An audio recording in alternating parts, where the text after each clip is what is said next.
قرض جس نے لیا ہے وہ اپنا قرض خود چکائے گا.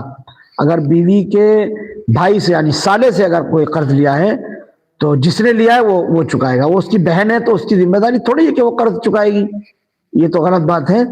جس نے قرض لیا ہے وہ خود ادا کرے گا. ہاں اگر قرض لیتے وقت یہ بات کہتی کہ تمہاری بہن یہ قرض ادا کرے گی تو وہ صرف بہن ہی نہیں، وہ تو کسی کے بارے میں بھی آپ کسی کو بھی ثالث بنا دیں تو وہ الگ اس کی نوعیت ہو جائے گی، وہ ایک الگ مسئلہ ہو جائے گا.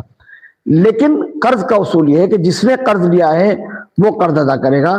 تو شوہر صاحب کا یہ سمجھنا کہ بیوی ادا کرے یہ ان کا تصور غلط ہے. اگر انہوں نے قرض لیا ہے تو خود لیں گے، اور ظاہر ہے جب قرض ان کے ذمے ہے تو اس کا عذاب بھی خود انہی کو ہوگا اگر وہ قرض واپس نہیں کریں گے.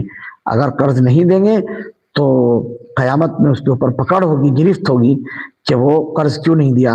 اور قرض کی ادائیگی کا بڑا عجیب و غریب معاملہ ہے. اللہ رب العالمین ہم سب کو اس سے محفوظ فرمائے، بچائے، اور دعا بھی کرنی چاہیے اور کوشش بھی کرنی چاہیے. قرض لینا کوئی اچھی چیز